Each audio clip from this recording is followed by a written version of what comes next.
Hi friends, my name is Colby Sharp. I am a 5th grade teacher in Michigan, and today I'm going to tell you about 10 amazing picture books that I read my students in September. Please note that some of the books I read them in September were part of the video that I made of my first 10 read aloud books that I read my kids this school year. So if you want to watch that, I'll try to remember to put a card up there. You can click on that and learn about the first 10 books that I read my kids. But today we're going to be talking about 10 amazing books I read my kids in September. Are you ready?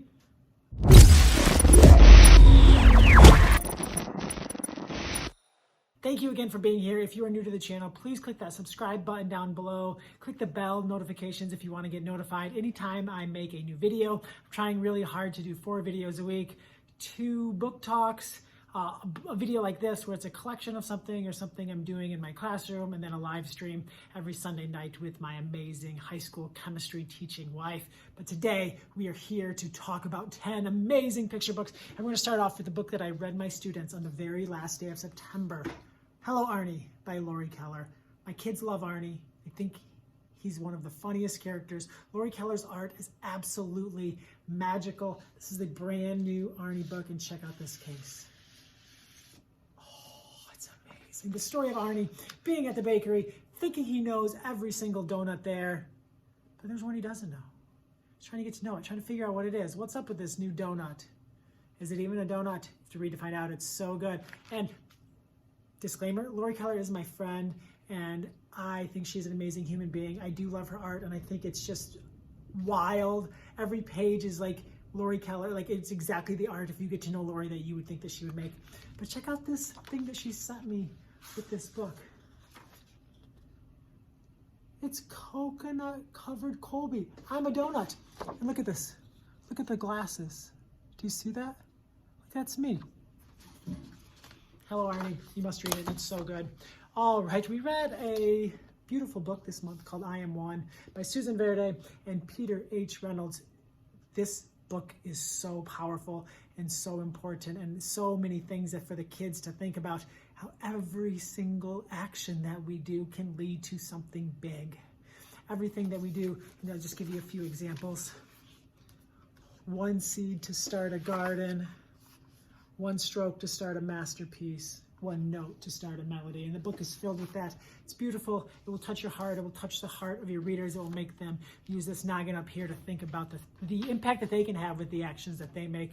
September wouldn't be elementary school without the Dot, right? Like, you just got to celebrate Dot Day, whether we're wearing masks, whether we're not wearing masks, whether we're learning in person, whether we're learning at home, whether we have a combination of both. Gotta celebrate Dot Day. Gotta talk about this beautiful book. Of course we did. Of course it was awesome. Of course we all want to make our marks this year. You know, a lot of times you come here for the new books, but let's be real. Some of the older books are just amazing, right? Like, you don't gotta throw the baby out with bathwater. I think that works here. There's so many great books that are in our hearts that we just want to read over and over and over again. And the Dot is one. And so is Prudence Wants a Pet. I believe that this book was published in 2011. I love the size. Like, look at it next to Jabari Tries. And this is one of my favorite books. This girl is just amazing. Like, she wants a pet, right? Like, how many times do we read the story about a kid wanting a pet? This girl's like, I'm just gonna make a pet. I'm a branch, twig, these little sea creatures. This girl wants a pet. It's hilarious. Her personality is amazing. I love teaching kids like Prudence. You need this book. It's absolutely hilarious. The art is also phenomenal. It's by Kathleen Daly, Stephen Michael King. I'll put the links to all of these books down below and like a list of them, so you can just wait till the end and just enjoy hanging out with me talking about them right now. I probably need to slow down. All right, next up we got a 2-for-1 special. Jabari Jumps, which so many of us read and loved a couple of years ago. Jabari Tries, which so many of us are reading and loving this year. I love these books. We're going to be using these books in writing, because let me tell you, like writing, like personal narratives, writing those small moment stories, the writing in here is so good, and coupled with the amazing art, these books are phenomenal. One of the things that I love so much, and I was excited to see an example of this in the new one, Jabari Tries.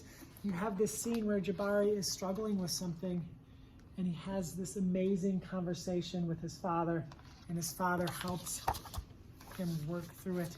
And you have a similar scene in Jabari Tries. If you haven't read these books to kids, you're really missing out. Jabari Jumps, Jabari Tries. Amazing, phenomenal, 5-star, 5-star. Love it. All right, one of my favorites. It's football season, right? We got to read a football biography. Ernie Barnes.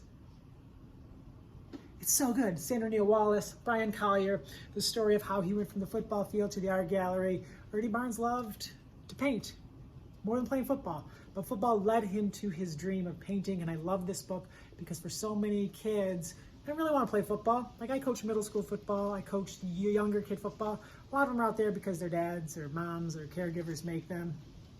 Ernie didn't want to be out there, but it led to him being able to do what he dreamed to do. And I love that. Such a good book, such beautiful, beautiful words and amazing illustrations. One that I'll be reading for a very, very long time. I wanted them to just see that picture books can be wild and crazy, and sometimes you can read them and have no idea what is going on, but all that you know is that you loved it. Christian Robinson's another. This book will blow readers' minds. I've probably read it 30 or 40 times in the short time it's been out to kids. I still don't really know what's going on, but I know that I like it, and that's awesome. So if you haven't read another, you're really missing out. Christian is just absolutely phenomenal. We got portals and dimensions and mirrored worlds. I don't know what's going on, but I know that I like it. All right. Thank you, Alma by Oge Mora. This book won a Caldecott honor, and she pretty much made it in college. And she's going to win all the awards, probably a bunch of times. And I want my kids someday, if they choose to have their own children, they'll be reading her books and they'll be like, oh, I feel like I've seen this art before.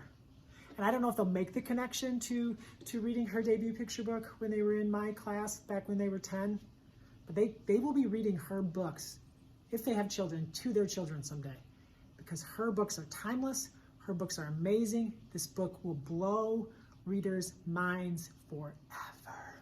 Forever. So good. All right, and then finally, number 10, Alma and How She Got Her Name by Juana Martinez Neal. We talk about names, we talk about who we are, we talk about where we come from, we talk about the importance of getting names right and the importance of our identity and who we are and what makes us us. And what better book than this amazing, amazing book, Alma and How She Got Her Name. I loved reading it. I love the art. I love getting to go and like a little walk through this girl's world, through this girl's heart. It's just a beautiful, beautiful book. I hope you're getting a chance to share amazing books with your kids. I hope that you're staying safe. I hope that picture books are filling your heart like they're filling mine. I hope that they are helping your students live fuller, richer lives. The power of a picture book is more important than ever, and I don't know what we would do without them. So I'm going to keep sharing them, keep coming back. We're going to have some fun. We're going to talk picture books. It's going to be a wild ride. My name is Colby Sharp. Thank you so much for tuning in. Have an awesome, tastic day.